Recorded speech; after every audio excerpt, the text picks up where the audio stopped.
Hey, welcome back to the Guillemot Kayak Shop. I'm Nick Schade, and we are continuing the build on the microBootlegger Sports Strip-Built Sea Kayak. In the last episode, I got the boat stained.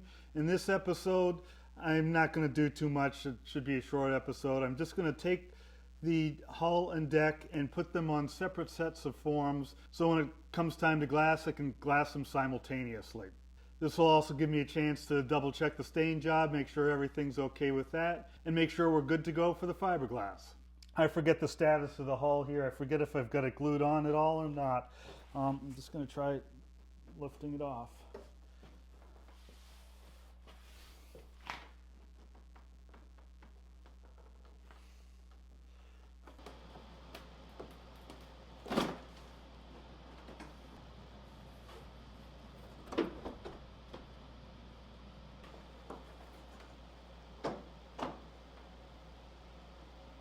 So I'm just going to take the hull here, pick it up carefully.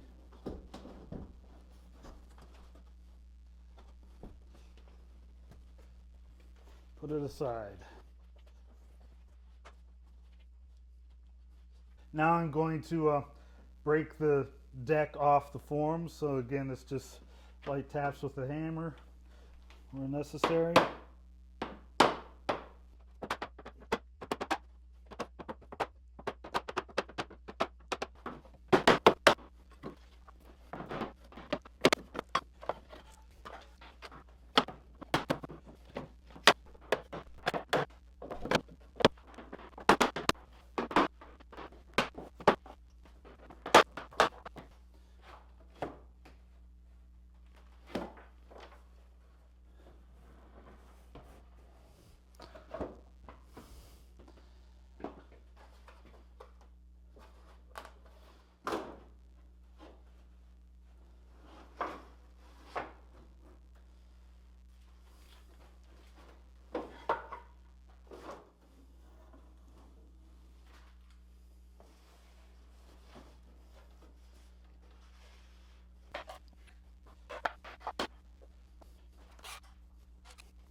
So my plan here is I want to set up essentially two sets of forms for the deck and the hull. I don't have two sets of forms. I actually had a spare set of forms from a previous build, but I ended up chucking them out before I got started on this. So instead what I'm going to do is just take every other form from the strong back and put them on another strong back. And then I have some little spacers, some sort of little dummy forms that I can put in between the standard spacers to take the place of each of these forms.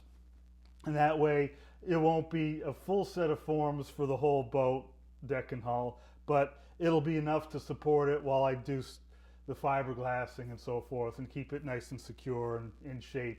Should work out great.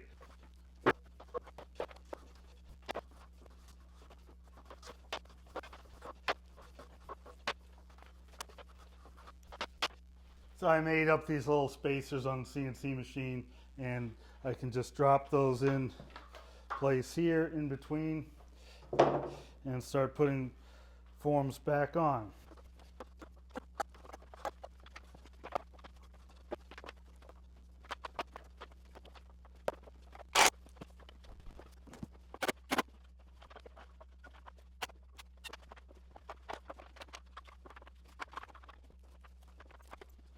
So as I was sanding the outside of the deck, I noticed some gaps between some strips. I didn't think too much about them. The gaps weren't super big. You know, they might be a little bit bigger than I really wanted, but I felt that they'd blend away when I was all done under the stain and the epoxy. When I took the parts off the forms and flipped over the deck, I realized what was going on. Right along here, you see this strip here. This is the strip that was out of order in the book matching sequence, and I had switched over from the other side. You know, before I noticed that, I had already beveled that strip to fit in on this side. Luckily, when that strip was installed on this side, the bevel was in the right direction to not open up a big gap and not change the width of the strip. But it was over beveled to fit in with the next strip. So as a consequence, I now have a relatively open gap here. And when I sanded the outside, I sanded into that V. I cut the corner off that V gap. And so it opened up a little bit more as I sanded. Now I have this sort of gap along here, which ends up occasionally opening up on the outside, but primarily the gap is on the inside here. So you can see my hands moving on the far side there, but most of the length here, it's actually tight on the outside. And I figured when I epoxied over this that the epoxy would just run into that seam, and I felt it was probably a relatively tight, relatively parallel seam. But the fact that it's open means that if I tried to put epoxy on that, instead of filling up that relatively tight gap all the way through the thickness of the strip, it would just sort of run through there and end up making a big drip of epoxy down this side, and I'd have a gap in the epoxy coating on the outside there, because there's no amount of epoxy that could ever spread onto that to fill up that wide open gap there. So I need to figure out a system for filling up this back gap, and I've already stained the outside. I'm probably going to have to touch up that stain, and I have to touch it up for some other reasons. I've already discovered during the inspection of the surface that there's already some places that need touching up. My current plan is to mix up some epoxy with some sawdust from sanding the boat, add a little bit of stain to that to make it kind of match the exterior color, and then inject that into the seam the whole way along the seam where that gap persists, and then essentially make a little fillet down in that gap. So I'm going to have to let the epoxy cure, and when I get the boat back on the forms, I'll have to sand the outside of it a little bit, touch up the stain there where I've sanded it, and hopefully that'll make a good strong joint in there. This is fairly weak right now. You see if I bend that, it bends right along that seam. So we're going to work on filling that up. So I've got some epoxy mixed up here, mix it thoroughly. And so from the cyclone on my vac, I collected some of the dust that came off the boat as I sanded it, and so I'm going to add some of that. One thing to notice is, even though this is the exact same wood that came off the boat, when it's mixed up in the epoxy, it ends up being substantially darker. What I'm trying to make is essentially what would be on a stitch and glue boat, a filleting mix, something that's stiff enough to stay in place, but liquid enough to be spread into that gap. And so as you see, this drips off my stirring stick a little bit, so that's not going to stay where it's put. So I'll add some more dust.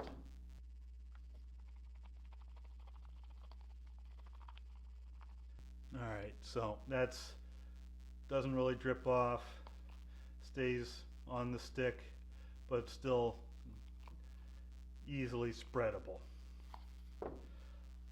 Now we do have some stain on there. It's on the outside, and I want this to be a somewhat close match.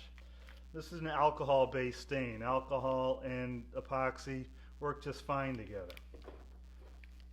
So I'm going to add just a little bit of the stain. It's pretty powerful stuff, just to give it some tint. I think I'm going to add a little bit more color.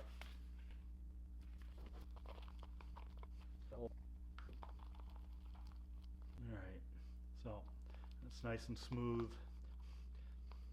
Now one thing I'm going to let this do, I forget what the word is, but I'm going to let it just sit here for a few minutes and let the epoxy start to do its thing, start to stiffen it up, start to harden it a little bit. It hardens the fastest when it's in a big lump like this. Once it's spread thin, it'll take longer to harden, and I'd like this to harden, today.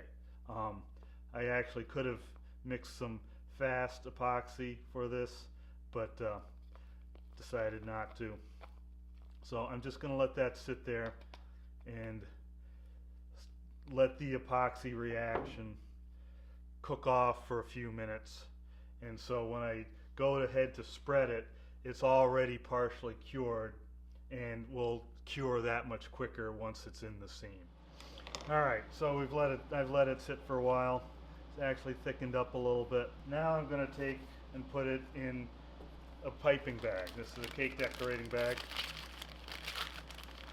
I'm just going to put this bag in this container.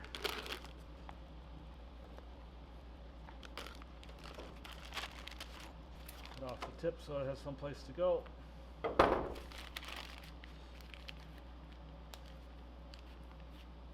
Now I can take and squeeze this into that crack.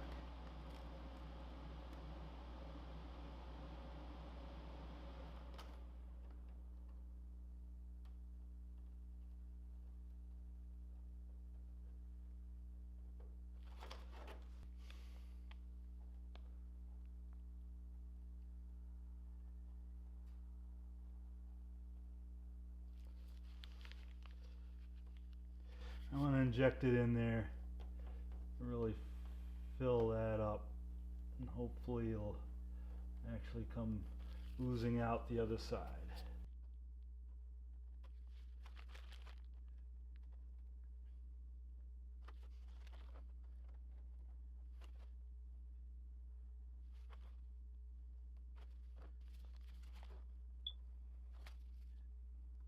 What's in here? Smooth out.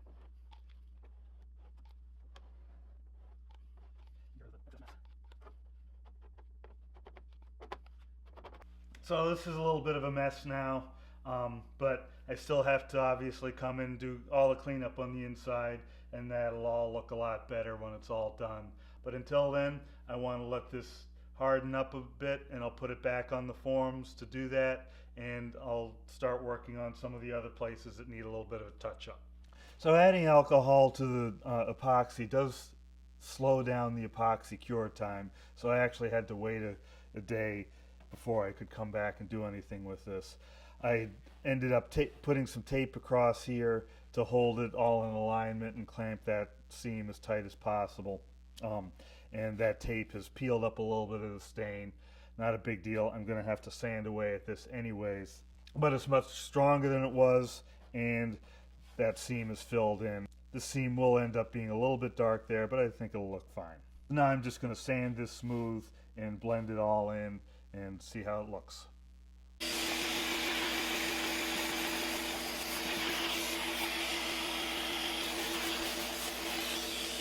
So that's all nice and smooth now. I will have to come back and touch up that stain.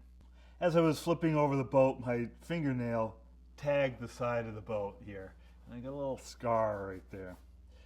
It's messed up the grain. So I want to blend that in as well. So we'll start again with the 120 grit sandpaper that we finished off the boat with before, and see if we can blend that in a little bit.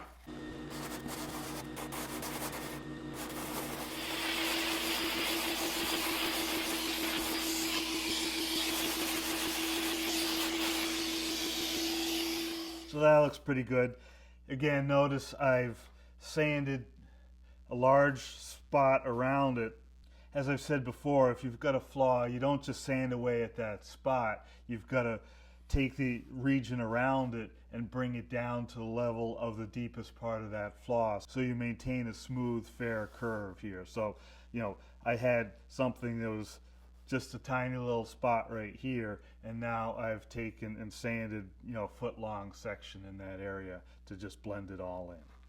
So now I want to restain this area. I'm skeptical that I'm going to be able to blend it in by just adding stain in this area. As I said before, with the stain, it evaporates quickly, and it tends to, the wet edge tends to leave a mark. You get a little halo, again, sort of like a coffee stain, where the pigments flow to the edge of the wet area and cause a perimeter or a border around wherever you've put the wet stain. So I'm going to see what I can do for blending it in, but I suspect I'm going to have to wet out the whole kayak again with denatured alcohol to get it all to blend together. So we'll see what we can do here, but like I said, I'm skeptical.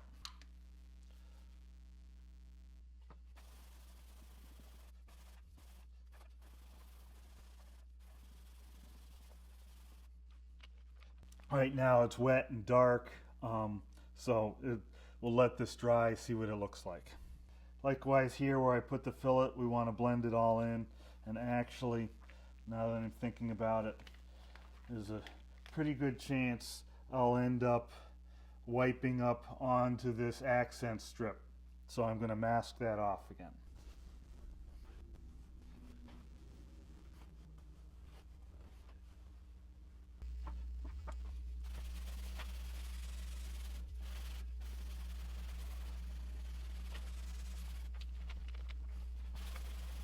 Try and do a little bit of blending with alcohol and clean rag.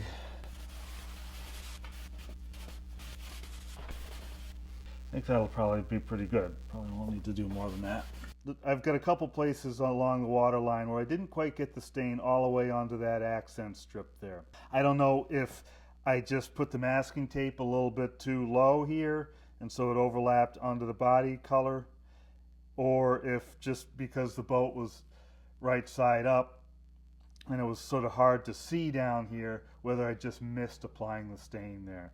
So since I've had okay success from the looks of it patching up those other stain spots, I'm going to see if I can remask this, come back and add a little bit of stain to that spot right there. And I have a couple spots along the way where I have a similar situation, so I'll just touch those up, see how it looks.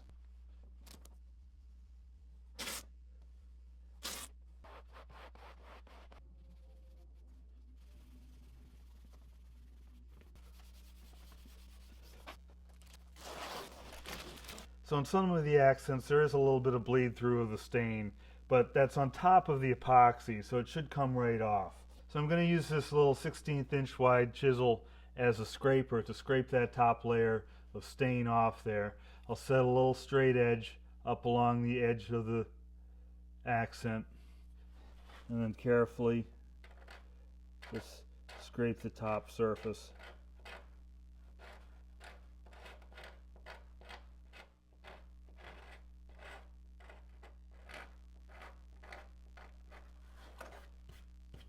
And that cleans up pretty well.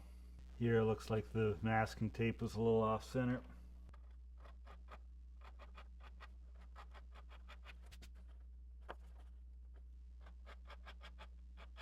So I'm really not scraping into the wood itself, I'm just taking a little bit of the epoxy off with the stain on top of that. At some places here where the accent's right on the corner between the deck and the side, I could sand off any bleed through. So I'm going to make a little bit of a sort of a little sanding file here. Just 120 sandpaper on a scrap strip. And then I can just lightly sand that off.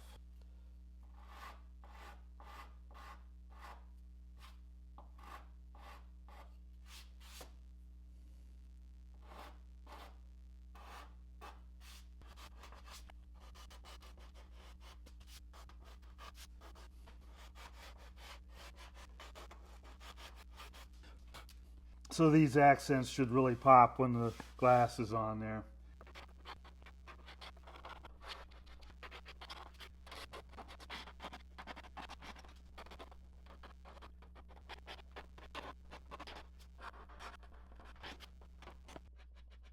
So if I remember correctly, this episode's played out over a couple days. I believe something that was just 15 minutes ago for you was a couple days ago for me, where I took the deck and hull off the forms, rearranged the forms to get two sets, so I had a place to put them while I worked on them. At that point I noticed that there was that crack in the deck, and so I patched that up with some epoxy.